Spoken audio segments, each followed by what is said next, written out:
कार्यक्रम आयोजित किया गया है। रक्षा मंत्री राजनाथ सिंह क्या कुछ कहना सुन लेते हैं। पहले उनका दर्शन करना चाहिए। तो बहनों भाइयों, सबसे पहले उनका दर्शन करने के लिए मैं वहां गया।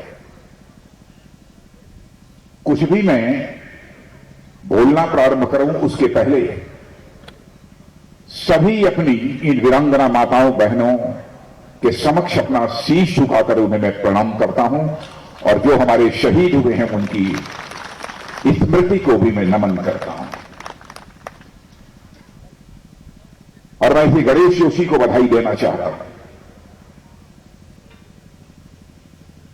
कि उन्होंने यहां के मुख्यमंत्री जी की सहमति से, पुष्कर सिंह धामी की सहमति से यह फैसला किया है और मदन कौशिक जी की सहमति से फैसला किया है कि देश की आन बान शान की रक्षा करने के लिए अपनी जिंदगी न्यौछावर करने वाले और जिंदगी न्यौछावर करने वाले ऐसे वीर, ऐसे शहीदों के लिए उनके सम्मान में हम एक यात्रा प्रारंभ करें। जब मुझे इस कार्यक्रम की जानकारी मिली तो मैं सचमुच मित्रों मुझे बेहद खुशी हुई है और मुझे यह बताया गया कि यात्रा प्रारंभ हो चुकी है। आज यह दूसरा चरण यहां से प्रारंभ हो रहा है। ये बहुत ही सुखद स्थिति है। अब सचमुच हमारी सांस्कृतिक परंपरा है, हमारी सांस्कृतिक परंपरा है कि जो देश के लिए अपनी जिंदगी न्यौछावर करते हैं अथवा देश के लिए अपना सब कुछ दांव पर लगा देते हैं, उनको लोग देव तुल्य मानते हैं। हमारे यहां कहा भी गया है, जननी जन्मभूमिश्च स्वर्गादपि गरीयसी। जननी और जन्मभूमि दोनों स्वर्ग से समान होते हैं। इसलिए इस जन्मभूमि की रक्षा के लिए अपना सर्वस्व न्यौछावर कर देना यह कोई छोटी बात नहीं है। मैं उत्तराखंड राज्य के सभी लोगों के, सभी परिवारों के प्रति सम्मान की अभिव्यक्ति करना चाहता हूं, जिन परिवारों के लोगों ने भारत माता की मान सम्मान स्वाभिमान की रक्षा करने के लिए अपने प्राणों की आहुति दी है। उत्तराखंड का जहां तक प्रश्न है, यह देवभूमि भी है, तपोभूमि भी है, वीरभूमि भी है। और मुझे बताया गया है कि यहां पर अब सैन्य धाम बनेगा।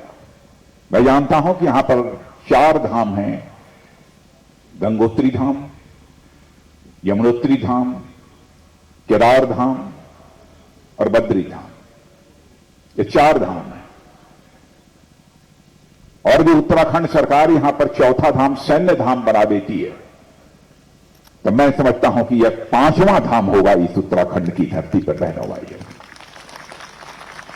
और मैं मुख्यमंत्री जी से आग्रह करना चाहूंगा, गणेश जी को भी मैं कहना चाहता हूं, यह सैन्य धाम जो बनना चाहिए ऐसा वैसा सैन्य धाम नहीं बनना चाहिए, औपचारिकता पूरी नहीं की जानी चाहिए।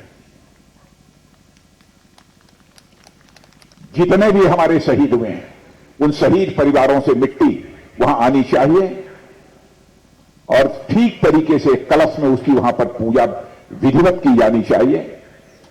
तब सैन्य धाम का निर्माण प्रारंभ होना चाहिए और यह भी संकल्प होना चाहिए कि भविष्य में भी जो भी हमारे उत्तराखंड के बहादुर भारत भूमि की रक्षा करने के लिए अपनी शहादत देंगे, उन परिवारों की भी मिट्टी यहां आएगी और सैन्य धाम में ही वह स्थापित की जाएगी। यह भी संकल्प लेने की आवश्यकता है। और मैं तो यह भी कहना चाहूंगा, वहां पर इस प्रकार की भी व्यवस्था होनी चाहिए कि ठीक तरीके से जितने भी शहीद हुए हमारे उत्तराखंड राज्य के सभी का नाम और गांव यह वहां पर अंकित होना चाहिए। सभी का नाम और गांव अंकित होना चाहिए।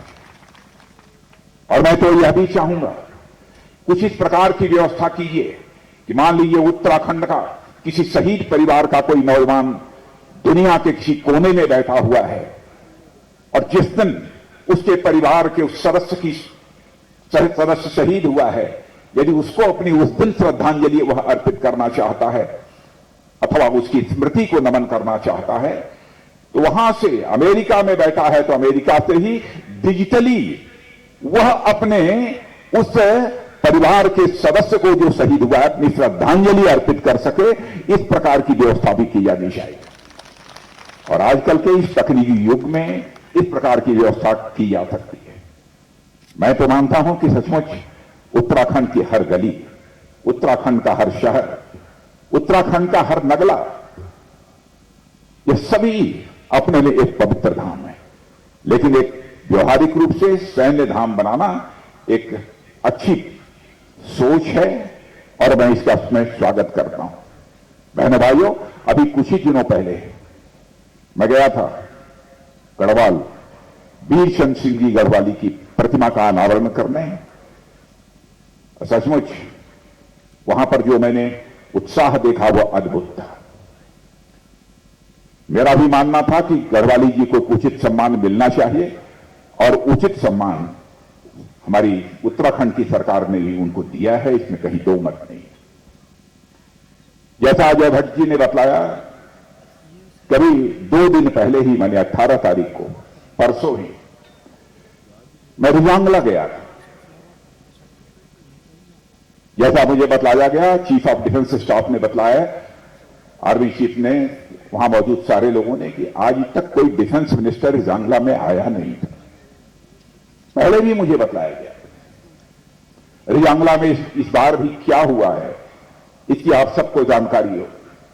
1962 का भारत और चीन का जो युद्ध हुआ था, रिजांगला में इसी हमारे कुमायूं बटालियन, कुमायूं के रहने वाले लोग, 13 कुमायूं बटालियन के 124 जवानों ने जो करिश्माई काम किया है बहनों भाइयों, उसको यह भारत कभी भूल नहीं सकता।